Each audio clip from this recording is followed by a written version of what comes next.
We don't live in that world anymore.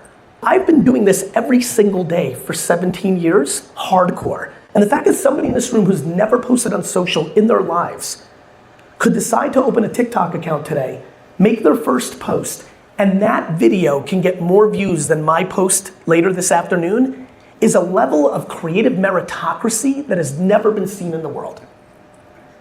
So I was showing you last night, and I don't have a camera here to make it worth, I'll just tell you what's here. I showed Michael last night to really tell him the extremes of what's going on. I showed him a piece of content on my account, my Instagram account. I have 10.3 million followers. I showed him a piece of content, and it got 19 million views. My most successful video in that platform. I showed him another piece of content and the logic and why I thought it was gonna do as well and great. I was super fired up about it. That was posted 3 days later, and it got 400,000. I don't think most, as you know, one of the things that I think has really helped me, one of the reasons for all of you, this may make sense to you, one of the reasons I still do GaryVee is because I believe being a practitioner is the advantage. I do all of the marketing. VFriends, my dad's wine text, like being an operator of marketing every day as a CEO is a substantial competitive advantage. So for me, I don't believe that people have realized the extremities of what's happening in organic social. Over and underpriced attention. Can you share a little bit about that framework with this group and what it means for marketers and advertisers? I think anything could work. I don't think newspaper ads are per se dead.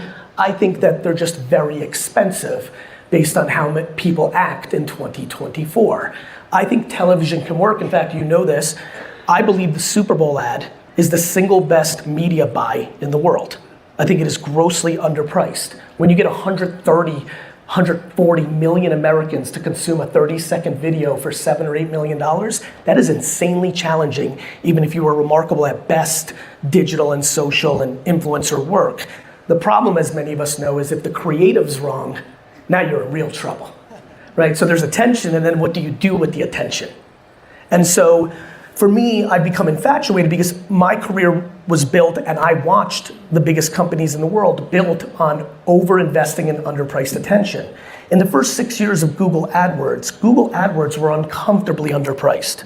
There's no mistaking that Amazon, being the #1 spender on Google AdWords by a magnitude of 5x to the #2 spender of eBay in that era, doesn't have a direct correlation to how big Amazon is today. Procter & Gamble is Procter & Gamble today because when we transitioned from a primary radio society to a primary television society, a lot of advertisers held to writing copy for radio because they were romantic about it, and P&G went all in, and their execution in the first 10 years of television outpaced every other consumer brand.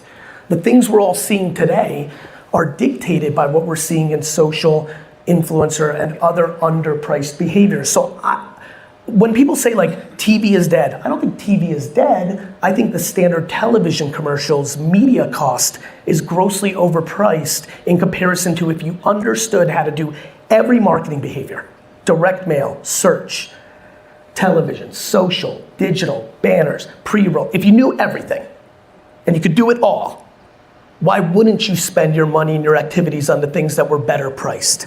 And so the thesis of underpriced attention, or the concept of the book I wrote, Day Trading Attention, is what I think is a good deal in marketing or content creation changes